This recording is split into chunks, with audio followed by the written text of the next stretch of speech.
بندہ درود پڑھتا ہے تو درود جب ختم کرتا ہے تو وہ ایک نور کا سمندر ہے جو اتنا بڑا ہے کہ دنیا کے سارے سمندر قطرہ احسانات کا تصور کر کے درود کی ایک تسبیح پڑھیں اس کی طاقت اور ہے۔ انسان اگر اپنے دل کو روشن کرنا چاہتا ہے، دل کو زندہ کرنا چاہتا ہے، دل کی دنیا آباد کرنا چاہتا ہے یا دل کو دنیا شاد کرنا چاہتا ہے، صبح شام ایک تسبیح وقت نکال لے درود پاک کے لیے۔ درود ابراہیمی کے اندر نور ہے، سرور ہے، سکون ہے، راحت ہے، روحانیت ہے، نورانیت ہے، عطا ہے، شفقت ہے، مہربانی ہے، القاء ہے، کیف ہے، کیفیات ہے، قبر کا نور ہے، حشر کا نور ہے۔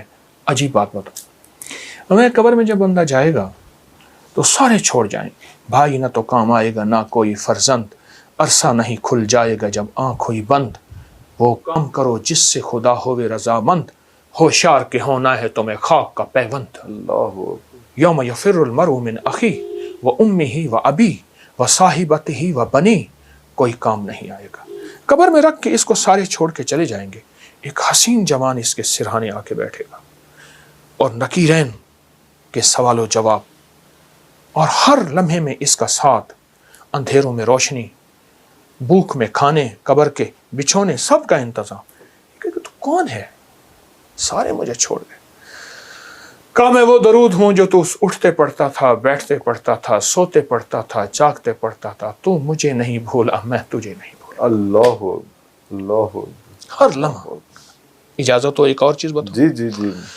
علامہ جلال الدین سیوطی رحمۃ اللہ علیہ نے ایک بات لکھی ہے، فرمایا کہ ایک فرشتہ ہے، اس کے اتنے پر ہیں جتنی ساری مخلوق، آسمانوں کی، زمینوں کی، زمین کے نیچے، آسمان کے اوپر، آسمان کے نیچے، سمندر کے نیچے، اربوں خربوں خربوں خربوں مخلوق ہے، اس کے اتنے پر ہیں۔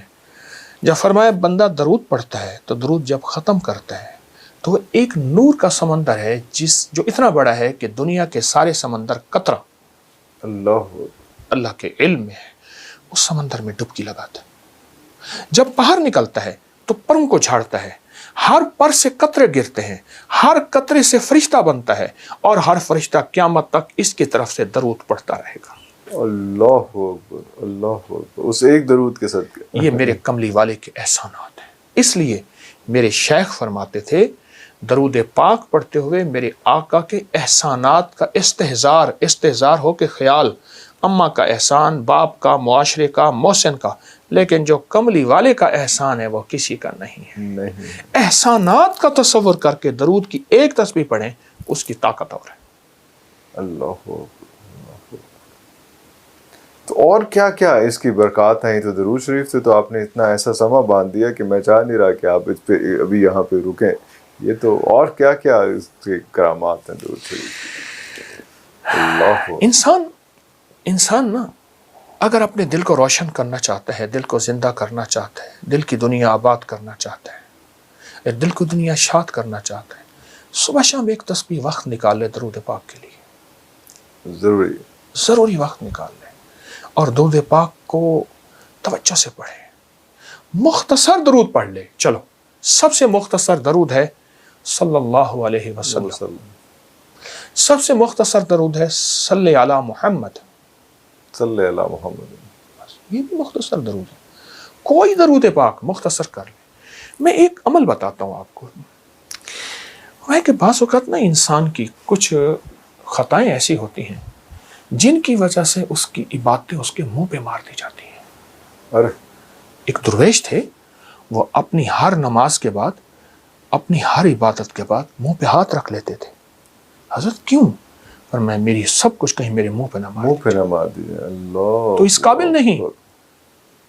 لیکن عجیب بات بتاؤں، درود پاک کوئی بندہ دکھاوے، ریاکاری، بناوٹ، سجاوٹ، دھوکے کے لیے پڑھے، اللہ کہتا ہے میں پھر بھی قبول کروں۔ ہر عبادت کے لیے اخلاص ضروری ہے، اخلاص ضروری، مخلص ہونا۔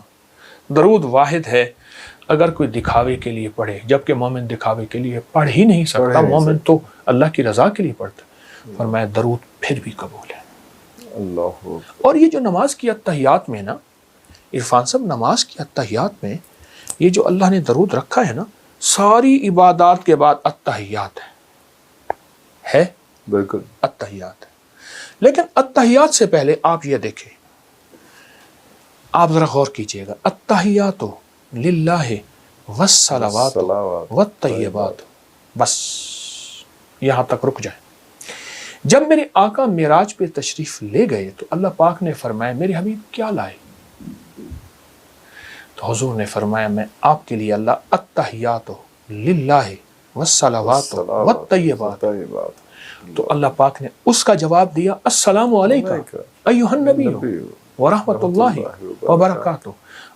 اگلا بھی عجیب سوال جواب دیا، اللہ پاک نے عجیب عطا فرمائی، کیا؟ قیامت تک کے لیے آپ جیسے مجھ جیسے ضعیفوں اور کمزوروں کے لیے بھی اللہ نے ایک عطا کر دی، السلام علینا وعلی عباد اللہ الصالحین۔ اے میرے حبیب آپ جب جائیں گے نا، آپ کی غلامی کرنے والوں کے لیے بھی میرے سلام ہے۔ سلام، اللہ اکبر۔ آپ غور کریں۔ اچھا اب اس کے بعد اگلی کہانی اور سچی کہانی، التحیات للہ والصلوات والطیبات والسلام علیک ایھا النبی ورحمۃ اللہ وبرکاتہ والسلام علینا وعلی عباد اللہ الصالحین۔ ٹھیک، اس کے بعد اشہد اللہ پڑھ کے سارا کچھ پڑھنے کے بعد پھر آپ درود پڑھتے ہیں، اور درود آخر میں پڑھتے ہیں۔ یہ اس بات کی بنیاد ہے کہ ساری عبادتوں پہ قبولیت کی مہر لگتی ہے، اللہ، اور وہ میرے آقا کملی والی کی نسبت کے بغیر نہیں لگ سکتی۔ نسبت مصطفیٰ، چوکٹ مصطفیٰ کے بغیر نہیں لگ سکتی۔ اللہ اللہ۔ اچھا حضرت جی، کچھ ایسے بھی جب لاسٹ ٹائم ہم نے پروگرام کیا تھا تو اس میں کچھ لوگوں کا کہا تھا کہ بات کریں، تاکہ بہت لوگ چاہتے ہیں کہ آپ سے بات کرنا چاہیں، تو ہم نے ایک ویب سائٹ بنائی تھی، ایک ساتھ ایک میسیجز کا ایک سسٹم شروع کیا تھا، اس میں بہت سارے لوگوں نے میسیج کیے۔ ایکیومولیٹو جو ہے کچھ 4 5 6 سوال ہیں جو اگر آپ کی اجازت ہو تو میں آپ سے پوچھ لیتا ہوں، کیونکہ زیادہ مسائل ایک ہی طرح کے۔ ایک تو یہ ہے کہ تسبیح خود سے آپ کی جو ابکری کی جو آپ کی ویب سائٹ ہے وہاں پہ بہت سارے آپ کے بیان ہیں، سارا کچھ ہے، تسبیحات ہیں، تو خود سے کوئی تسبیح مجھے لگ رہا ہے کہ یہ مسئلہ میرا ہے، اور وہاں سے چوز کریں اور چوز کر کے پڑھنا شروع کر دیں، اور ایک وقت میں 3 4 5 تسبیحات کرنے شروع کر دیں، تو کیا یہ مناسب رہے گا؟ خود ہی سے اپنا علاج تجویز کر کے خود ہی سے اس کی پریکٹس شروع کر دیں؟ ابکری کی ویب سائٹ پہ علاج تجویز کردہ ہوتا ہے، اس لیے ہر بندہ پڑھ سکتا ہے، ہر بندہ پڑھ سکتا ہے، تجویز کردہ ہوتا ہے، اس کی تعداد بھی، اس کے عدد بھی، اور پھر کوشش یہ ہے میری ابکری کی سائٹ پر ہر عمل قرآن و سنت اور اولیاء اکابر بڑوں کی نسبتوں کے ساتھ ہو، اس لیے ہر عمل کا حوالہ بھی ہے، ہمارے پاس ثبوت بھی ہے، تو وہ بندہ پڑھ سکتا ہے، اور انشاءاللہ وہ تو پوچھنے والے ہیں کروڑوں لاکھوں فیض پا رہے ہیں اور بے بہا فیض پا رہے ہیں۔ کیوں؟ ایک بات حقیقت ہے، وہی کا فیض قیامت تک رہے گا، قرآن بھی وہی اور فرمان مصطفیٰ بھی وہی، قیامت تک فیض رہے گا اور رہنا چاہیے۔